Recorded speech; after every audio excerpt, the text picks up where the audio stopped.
Well, welcome to Thursday night, the Kingdom Way. And we've got today Melanie and Pat and Sally and myself, although we've been calling Sally Jolly today. You might see why.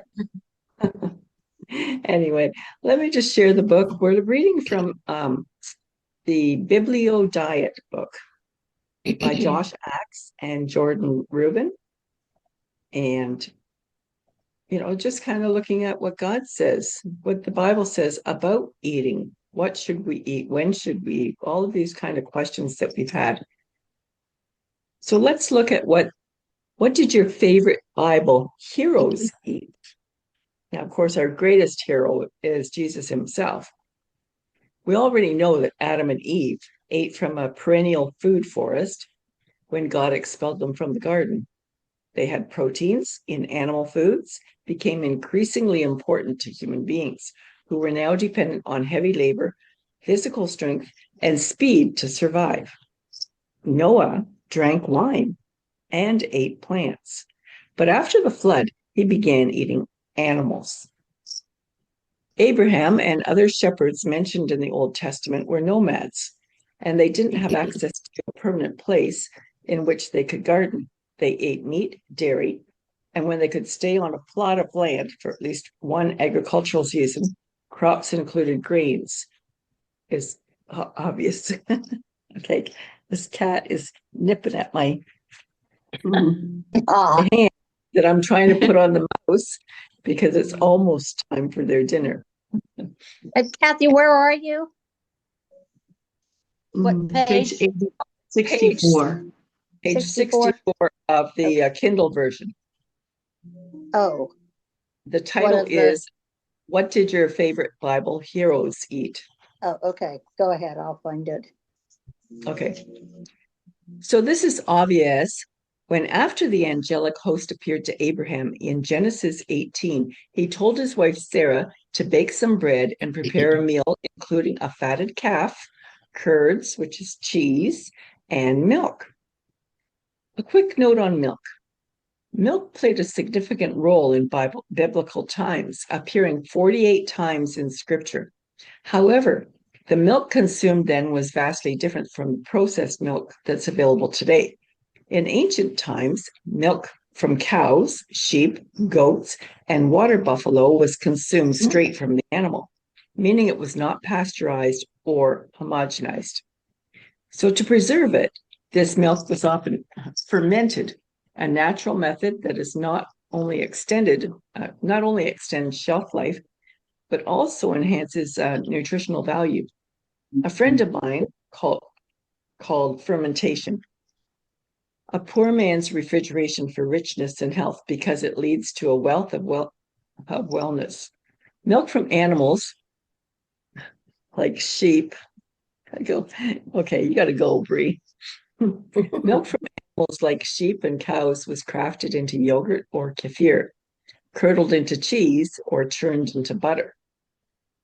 How many of you actually eat fermented milks, dairy? What's fermented milk? Yogurt? Yeah, yogurt's fermented. Oh, yeah, yogurt. Yogurt, Yeah. Yogurt, cheeses, kefirs, those are all fermented dairy. Okay. I eat yogurt and cheese.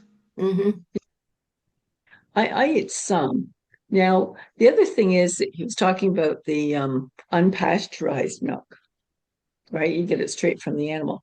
So when I lived in Africa, that's what happened. You got it straight from the animal. Oh, But then they wow. would pasteurize it themselves, just to make sure any bacteria were killed and whatever. But a lot of the states and in Canada, you cannot purchase unpasteurized milk. Now, some of the states you can. Did they chill it at least? Pardon? Did they chill it at least? Did they sell it? Chill it. Chill. Make it cold. Oh, yeah. It can be chilled.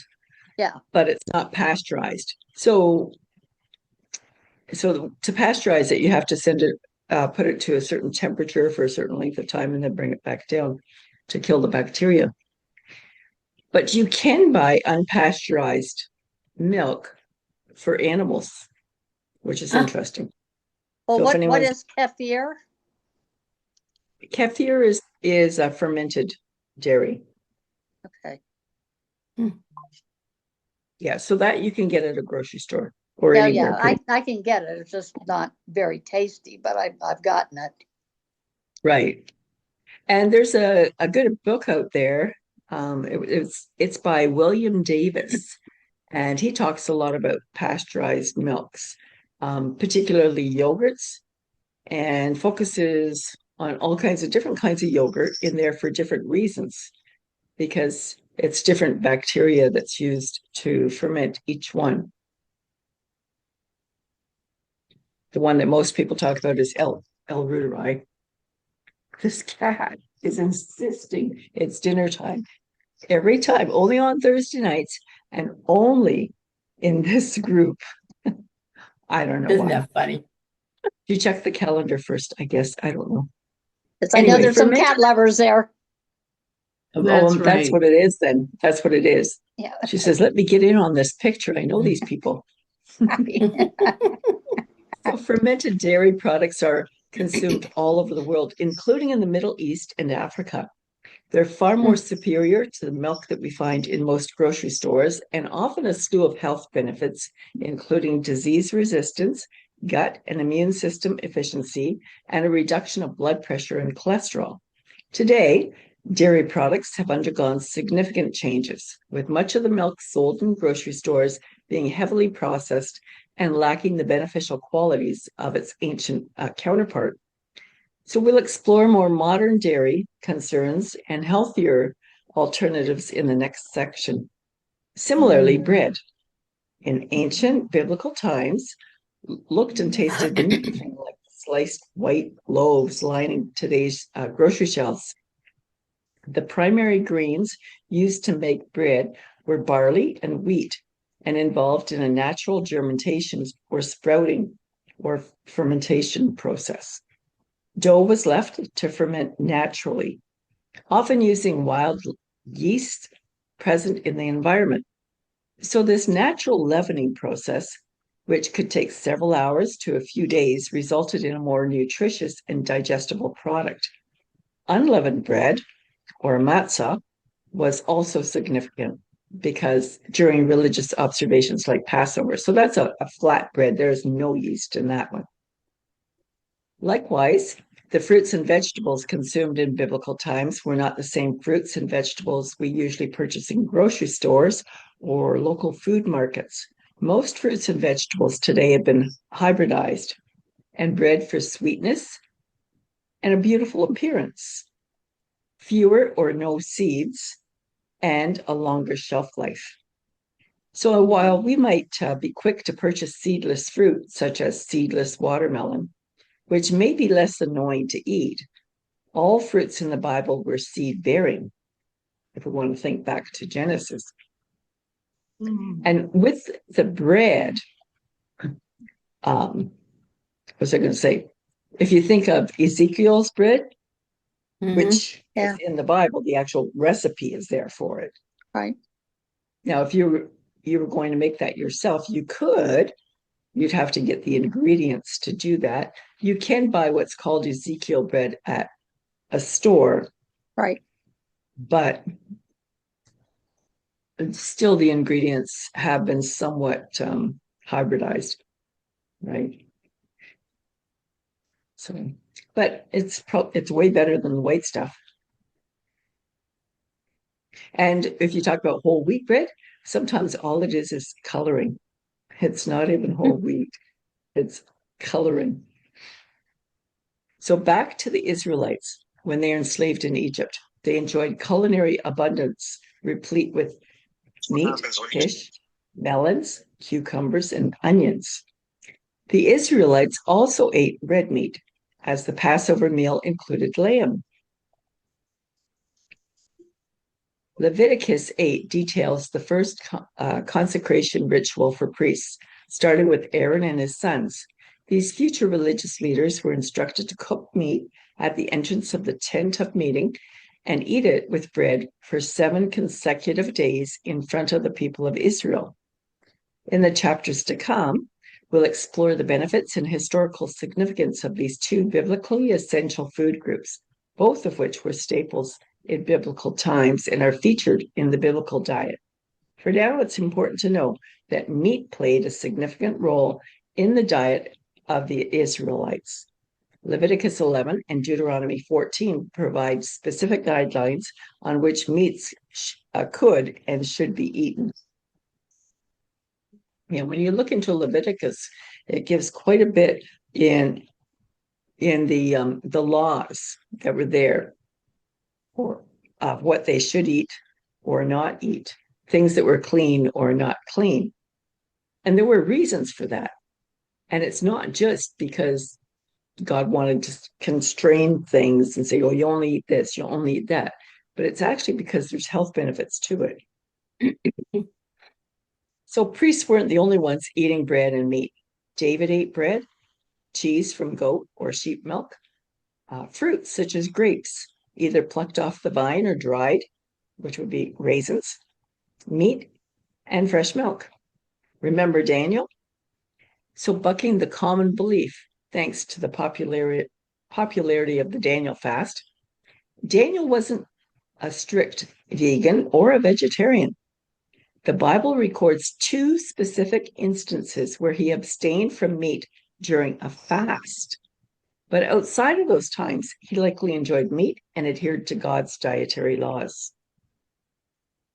That's one thing that I always thought of with the Daniel fast. People take it on as if that's a way you should be eating, but it's not. But we don't know he didn't continue to eat that way. We just don't know that he did. Well, he wouldn't have, because he would have obeyed the Jewish laws. And Well, so they he don't wouldn't tell have, you have to eat meat. Just if you what are they eating do. meat, how to do it.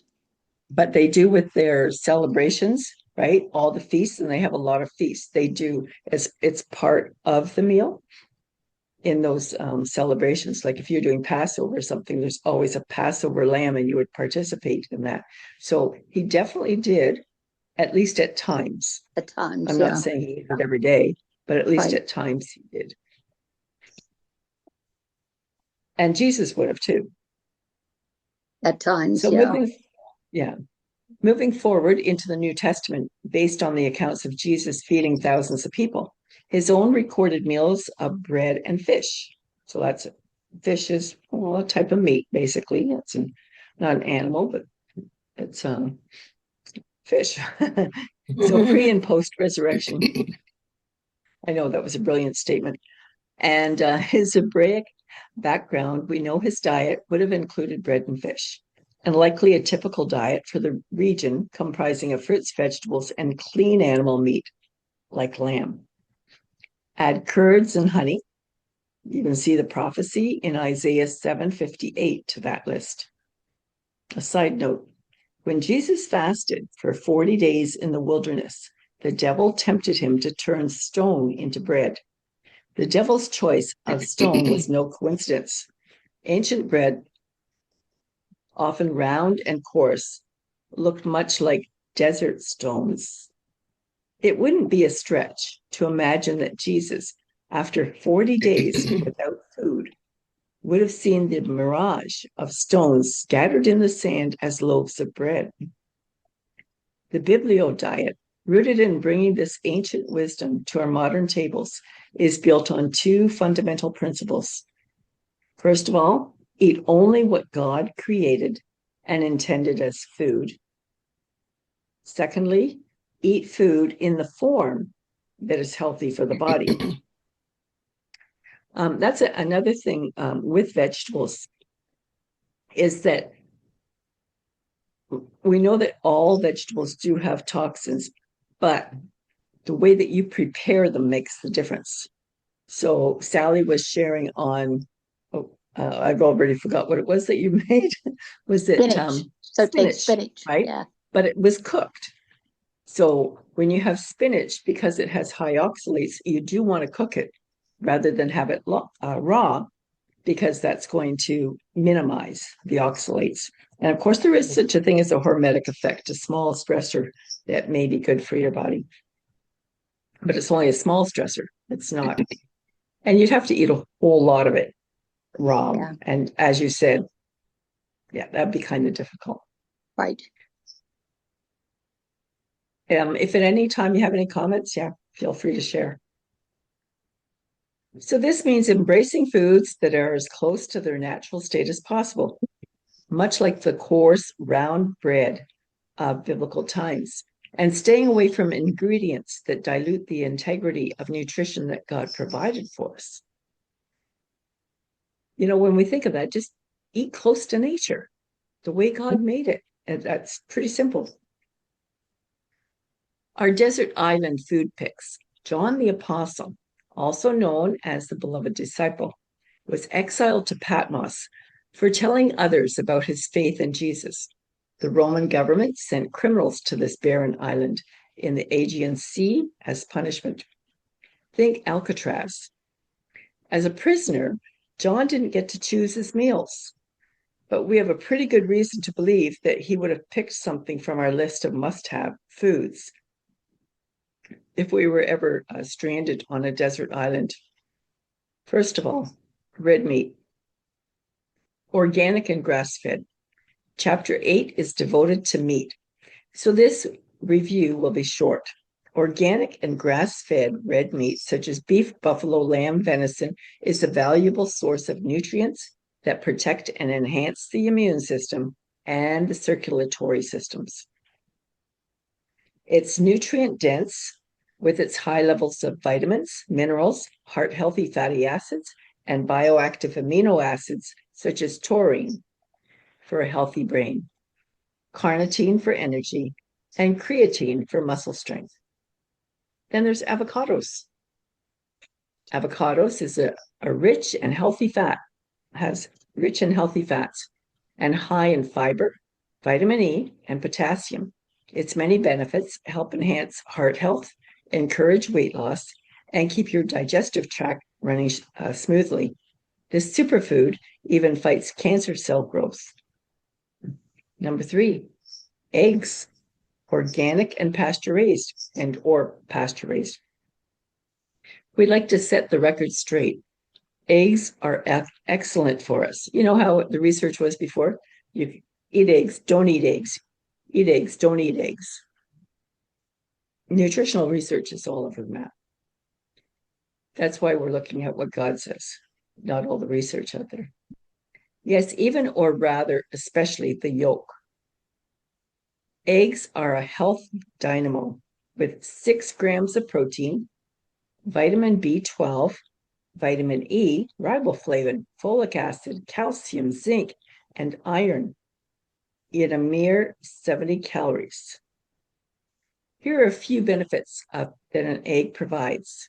They may help prevent disease, enhance eye health, increase weight loss, support liver function, maintain brain health, and keep skin healthy, thanks in part to the collagen in it. Eggs are a great source of nutrition to facilitate growth in children who have failure to thrive. More to come in the next chapter on that. Then there's sourdough bread. Did you guys ever make sourdough bread? Years ago, that was so popular. Yeah, never made it. I like to eat it. Yeah.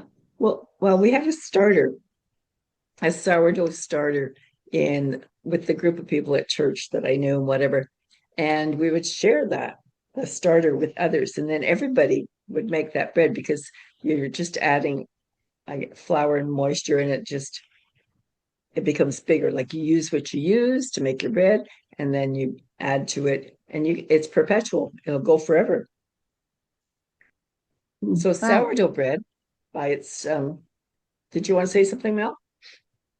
No, Okay. I'm yeah, good. Okay. Sourdough bread. By its very nature, sourdough bread made with a starter culture of wild yeast and bacteria is easier to digest because the bacteria yeast composition starts breaking down starches before it reaches the gut. Additionally, the longer fermentation process breaks down much or even most of the gluten, making it easier to digest, particularly for those that have gluten sensitivities. Sourdough has a lower glycemic index, making it a better option for maintaining stable blood sugar levels and higher levels of lactic acid, which helps with digestion and reduces harmful phytic acid levels. All that to say, bread made God's way can be good for you. And chapter 9 will explain that more. Oh, we like to hear that. Yeah. And the next one, number 5, is A2 cultured dairy. Now, you may have seen that on the shelves, A2. And A2 actually comes from only certain cows. Not all cows do that. And I think it's Jersey and maybe some other one, but they don't all produce A2. A lot of them, it's A1. So unlike in biblical times, make sure I got the right one. Unlike in biblical times, 95 to 98% of dairy cattle in the United States come from 2 breeds whose milk contains A1 beta casein. Well, maybe it's A1's the good one. Let me get this straight. Like gluten, A1 beta casein, no, I was right, it's A2. A1 beta casein has been linked to pro-inflammatory reactions, neurological and immunological issues, and digestive problems. In contrast, milk from humans and original livestock species naturally contains A2 beta casein, which is easier to digest. Scientists believe that a natural genetic mutation in certain Bos taurus cattle thousands of years ago produced A1 protein in cows. If you experience discomfort from conventional milk, switching to milk without A1 beta casein, so it would be A2, and it will say that right on the package, A2 milk. I've never So seen A2 that. I'm look at the grocery lactose store next time. intolerant, so I will. Yeah, next time you're there, you'll see A2. Yeah. Cow milk or goat or sheep milk and water buffalo dairy will likely be much more tolerable for you. These types of dairy are becoming readily available in grocery and specialty stores. Additionally, fermented dairy products such as yogurt, kefir, hard cheeses, and cultured cream are excellent options as fermentation reduces the lactose content. So if you are lactose intolerant, then you may do better with fermented dairy. We'll take a deeper dive into the health implications of A1 and A2 dairy in chapter 7. Oh, So you look for pomegranates. A2. Okay. Yeah. Now, if it's a lactose, then you want fermented. And it is possible to buy unpasteurized fermented milk, cheeses. Even here, we can Like buy what kind of unpasteurized. cheese? That I don't know Okay. specifically. You'd have to actually look at the packages. Yeah. Okay. So pomegranates. It's believed that this messy but tasty biblical fruit has an average of 613 seeds. Isn't that funny? Which is the same number of laws in the Old Testament. Several research studies have shown that pomegranates contain strong anti-inflammatory, antioxidant, anti-obesity, and anti-tumor properties.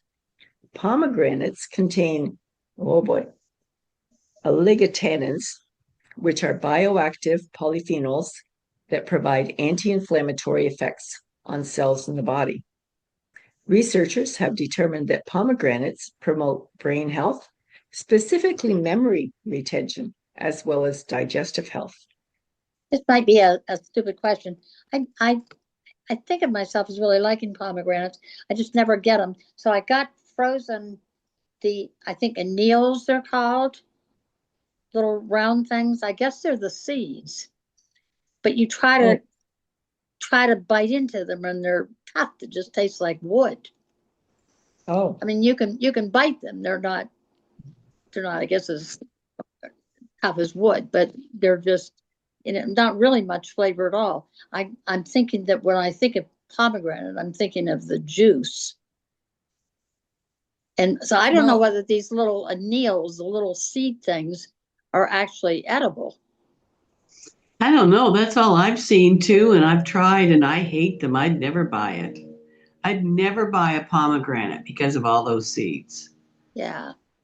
I guess I just don't know Isn't how that to. interesting? I don't Yeah. know on that. It seems to me that a long time ago I used to get them and like them. I remember pulling them apart, but so I was just really disappointed when I got it.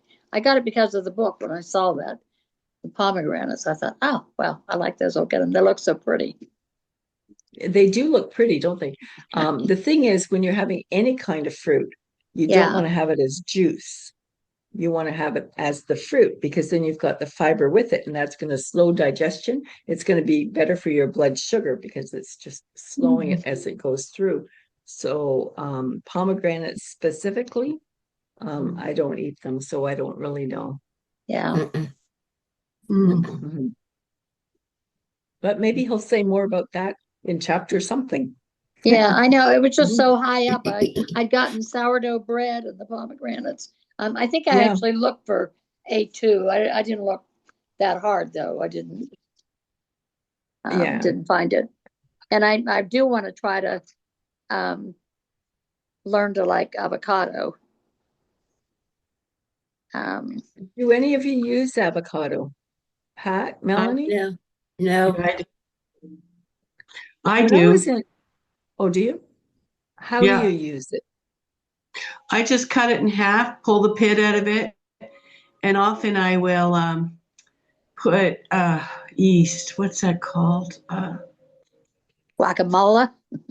No, nutritional yeast. Oh, I love Oh, to put a nutritional cup yeast. of nutritional yeast in the hole where the pit was, yeah. and then I eat it out of the skin. Just like the skin Oh, forms a dish for me. So I just eat it interesting. that way. I just had one tonight. I love them. Really? Of course, avocado oil is good too. Oh yeah. I use Mhm. avocado oil. I do. Yeah. And it does okay at higher temperatures if you're cooking with it, whereas olive oil does not. Yeah. Those are my two basic oils. Yeah. They're both good oils. Yeah. Coconut oil is also good. And or if you're using animal oils, then it would be tallow would probably be best. He would not promote lard because lard comes from a pig, and he wouldn't be promoting Yeah. pig. Okay, number 7, bone broth.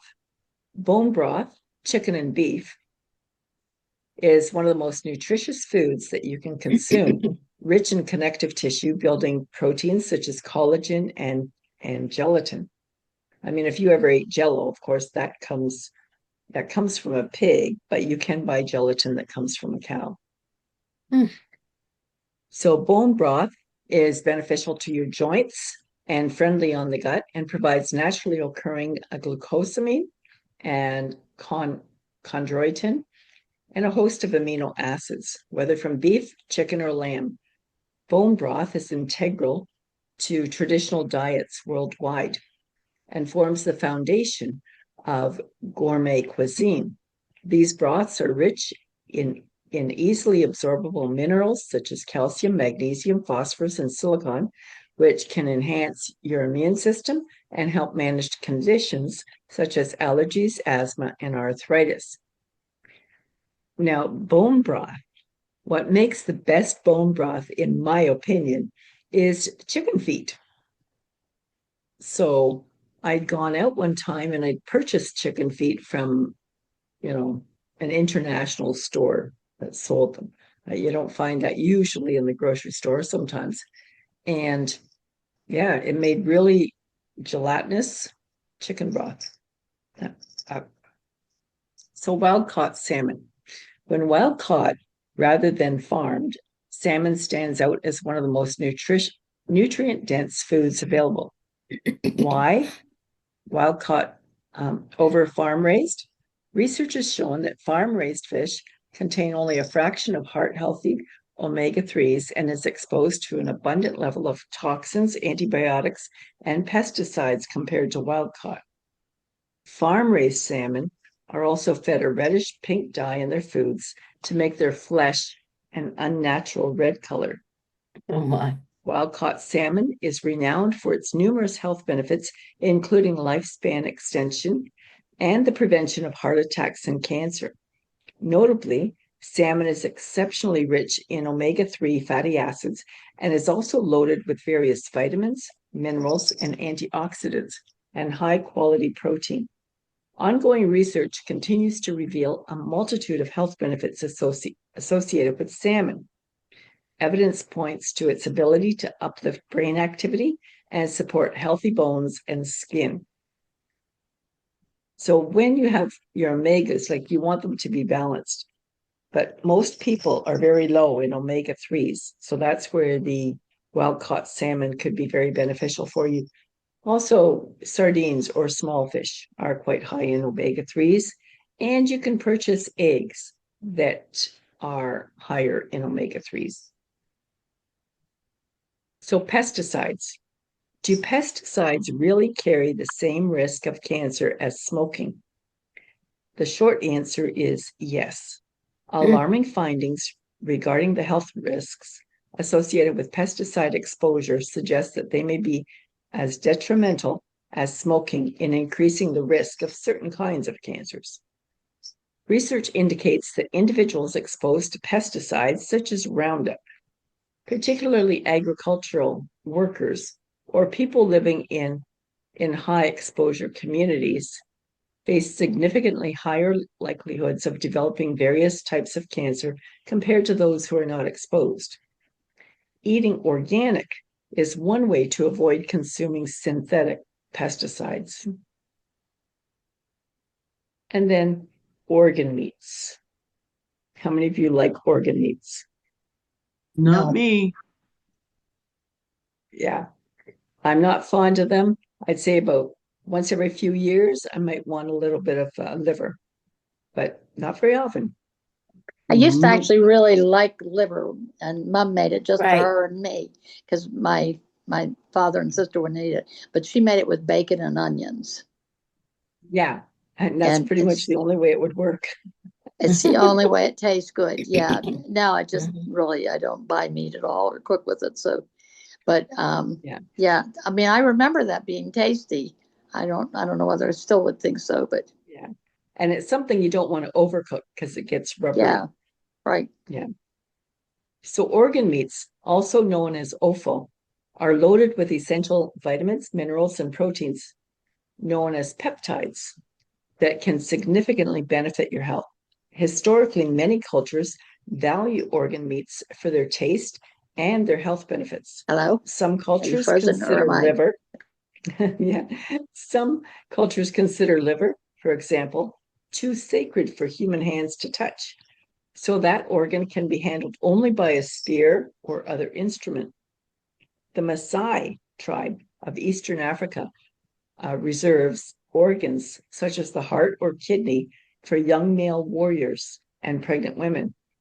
With their high content of coenzyme Q10, a powerful antioxidant, and an assortment of B vitamins, organ meats such as liver, kidneys, sweetbread, thymus and pancreas, tripe, bone marrow, and heart are particularly good for nourishing the body's corresponding organs, which is interesting. So liver, nourishing your liver, heart, nourishing your heart, kidneys, nourishing your kidneys, and so on. So it protects against anemia and reduces inflammation. They're also much more nutrient dense compared to the muscle meats that we commonly eat. Take beef liver, for example.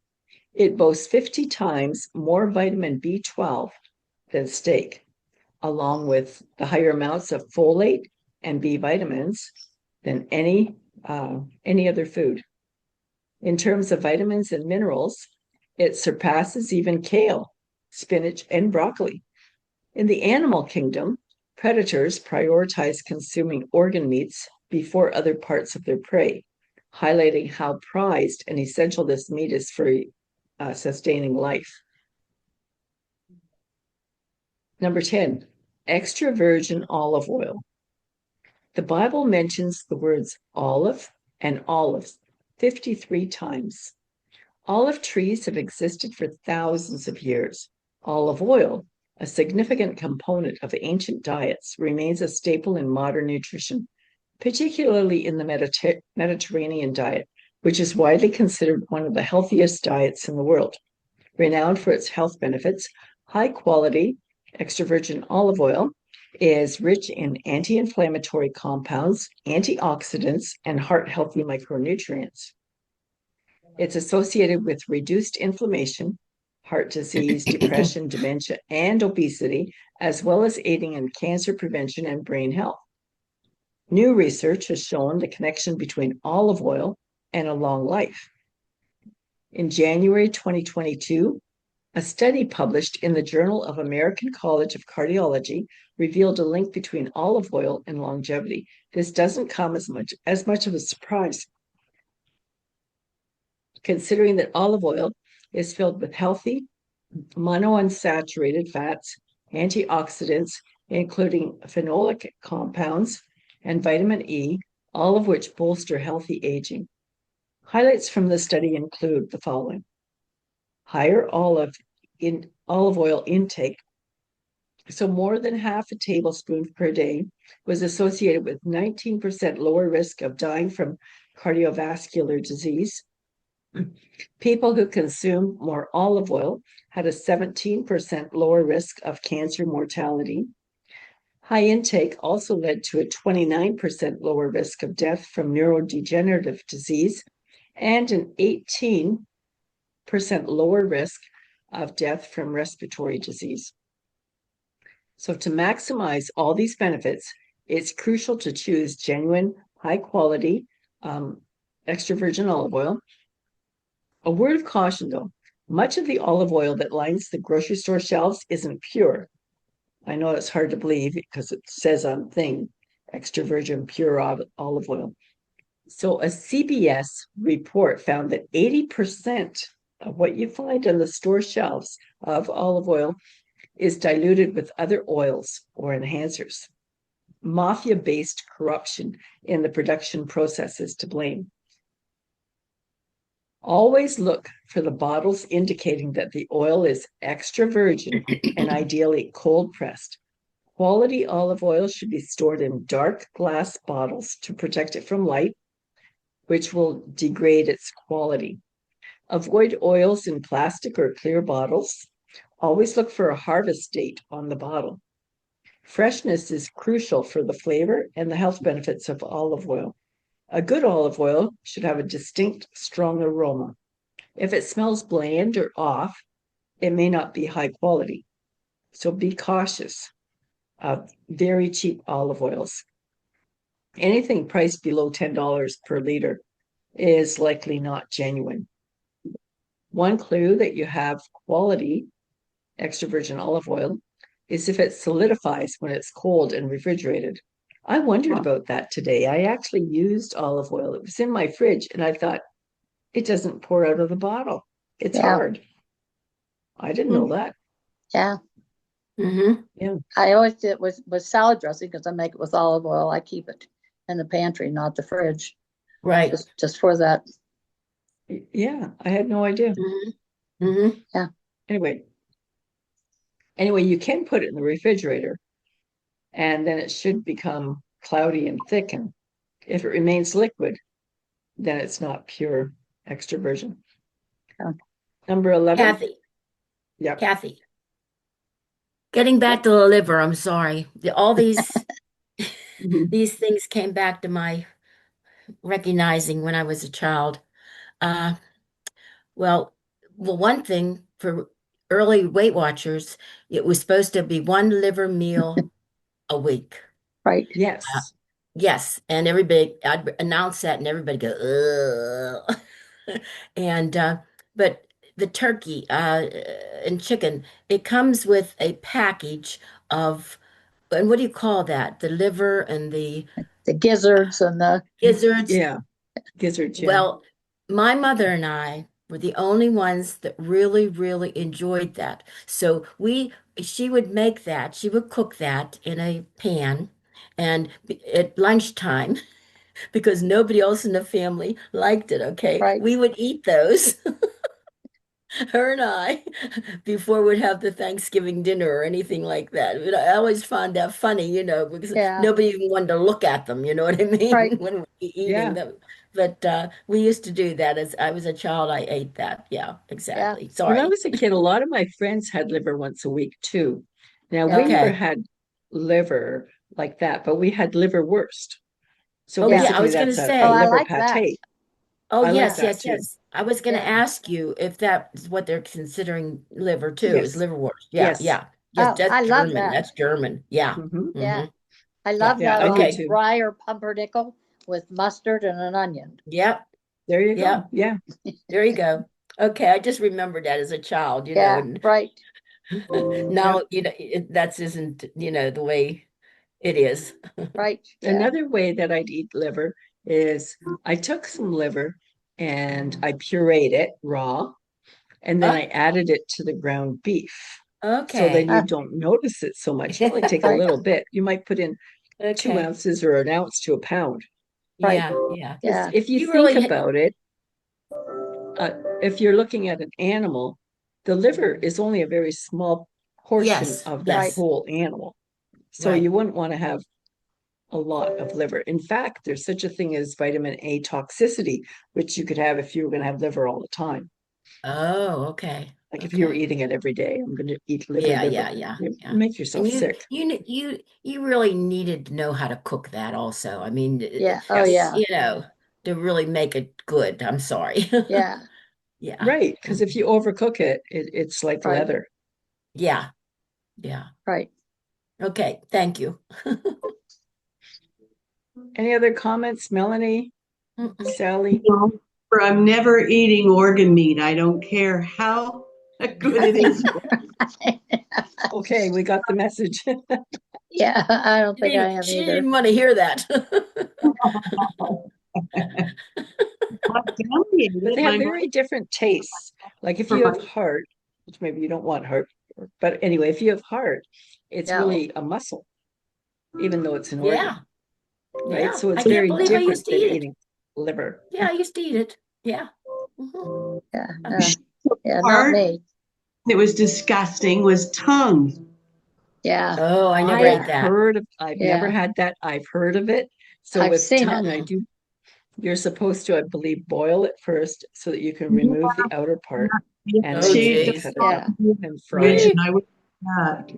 I've seen it and it looks like a tongue. I mean, it is so totally disgusting. It's Yeah. totally It is a tongue. Yeah. yeah, Yeah. totally disgusting. Yeah. Totally disgusting. Yeah. She cooked heart and tongue and liver. I can't even imagine doing that. No, I can't either. If you grew up with it, though, maybe you would. You know what I mean? But everybody didn't eat it, the family, but my mother and I, you know what I mean? So I guess not, Yeah, because my really. dad or Yeah. my brother. No, apparently not. 'Cause Yeah. Right. we even weren't allowed to eat it in front of them. You know what I mean? Right. Right. Oh, really? That bad? Yeah. It was Yeah. that bad. Yeah. I only have it, like I said, every couple of years, I might have a craving for some liver. And even then, I'm going to hide it in the ground beef, Mhm. like Mhm. just not straight, because I can taste it. Yeah. Ugh. And onions help a lot. Yeah. Yeah. Well, And liver and bacon. onions. Yeah. Hmm. Yeah. Liver and onions. Any more comments, ladies? This has Oh, not no. been one of my favorite meetings. No, that was kind of Well, nasty. So, can I close with my song? oh, absolutely. Yes. Okay, it's I'm dreaming of a slimmer new year. I'm Oh, dreaming of a slimmer new year, just like the ones I want to know. When my buttons fasten, my tummy flattens, and I look down and see my toes. I'm dreaming of a slimmer new year. With every oh, recipe I write, may your days be merry and bright, and may all mm, your food choices be just right. Happy oh, New that's Perfect. beautiful. Happy New Year, all of you, all that Yeah. are watching. Yes, that song was excellent. All right. We will see you all next week. We close Okay. with the song. All right.